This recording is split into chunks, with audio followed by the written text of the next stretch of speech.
So I'm going to show you how to use our new mica powders with a crystal clear embossing powder, some black ink, and how to paint with them. Our mica powders have got the binder in, so once you've painted with them and they've dried, they will stay rather than rub off. We're going to use the VersaFine ink. I tend to use a lot of VersaFine inks with my stamps because it picks up the fine detail of the stamp. But because this is a dye-based ink, you have to be very fast with your embossing powder, because technically it doesn't like embossing powder, but you've got to be nice to it and persuade it that it does. So ink your stamp up, lots of little light taps, and it is quite a large stamp, this one. This is our Roses Are Red stamp. So we're going to go straight down and give it lots of pressure, but never take your hand off that image. Now what I should have done was tell you to have your lid off your embossing powder. Because it's a dye-based ink, you need to be particularly fast. So we stamp the image out, we're going to pop our embossing powder over the top really fast. And once that's on there, then there's no panic. We just needed that to get on there and cover that stamp. Then when you shake your excess off, rather than tap it, give it a light, or flick it, sorry, give it a very light little tap, and that will hold the powder on and take your excess off. But I've used black ink, crystal clear embossing powder. So just get rid of the spare. Then we're going to heat that up. And one of the little tricks to helping prevent your card from warping too much with the heat gun is to make sure your heat gun is particularly hot before you go to your card.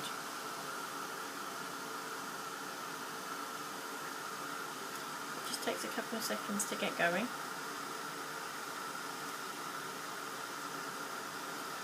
So there we go, it's starting to change, so allow your powder to chase your heat gun rather than you hold it on the powder to melt it.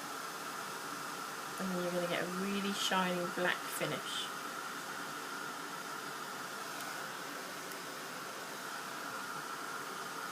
I love this heat gun, it's lovely and quiet, but it's really hot, so mind your fingers. I think this, everybody, doesn't matter how many times you see this, it still wows you when the powder melts. So we're nearly there.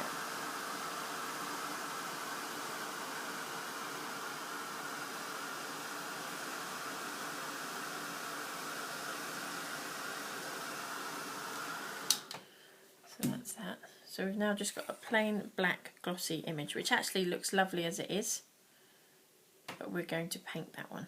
You don't have to. So I've just moulded that slightly to get rid of any curl that's come from the heating of the powders. Just put my stamp out of the way. So I'm going to take a wet paintbrush and pop a little bit of water into the well of my palette, my well-loved palette. And then still with the wet brush, I'm going to go into the powder and mix that round. And this is just like using powder paints that I did at school. So you're just going to mix them until they're smooth. And you're going to load your brush up. Then take your brush to a piece of kitchen roll and drain the excess water out. This allows the pigment to stay in the brush and the brush wet enough to move around the pigment onto your image, but it won't puddle up. If it puddles, then go back and dry your brush again, and then just hold your brush over the top of where your puddle is, and that will pick that up for you. If you want your colour to be darker, then you can just wait till it dries, which by the time you've got to the bottom of your flower it will have done, and then you can go back over and colour again, and then it will bring a darker colour through. And as you see, we don't have to be expert colourists, because you've embossed it, it's going to resist where the embossing powder is. So you just need to be able to stay in that outside line if you can. But other than that, you're just going to scribble over the top. It's not the most interesting thing to watch me do, but the effect is lovely when it's done. So always remember to drain that brush. That's the biggest tip I can give you. and it's very therapeutic. You'll notice that I go very quiet when I start painting. So I'm trying to do this as quickly as I can.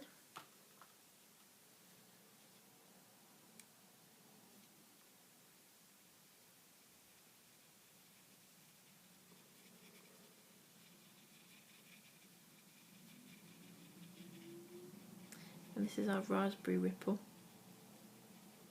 And then don't forget your little bud on the edge there. Wash that water off. And then I'm going to use the emerald green for our leaves. And the paint goes such a long way, you don't need very much of it at all. And these are from our raspberry ripple, is one of our newer colours, and it's in our summer collection if you want to buy it as a collection. And the emerald, green emerald, is from our spring collection, which was one of our original collections, but still probably my favourite green, I think.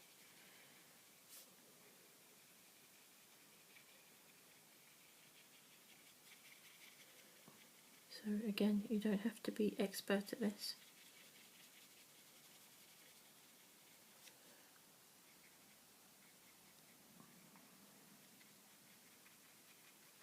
And I am being particularly fast colouring this in. I would normally probably take a couple of more minutes to do this. Load my brush up again, drain that excess water out.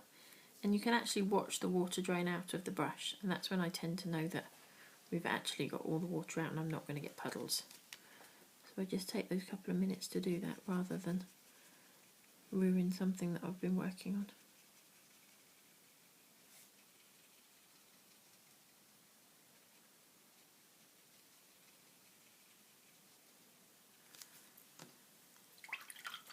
And then, as I say, if I want a darker colour on my flower, I'm going to go in, take the excess water out, and just go back in over the top of that, and it will start to come up darker.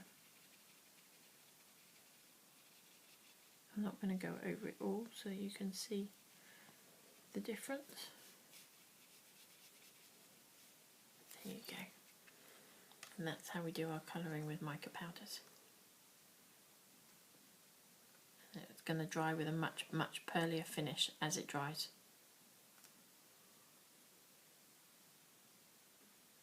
Any questions? Pop a comment at the bottom.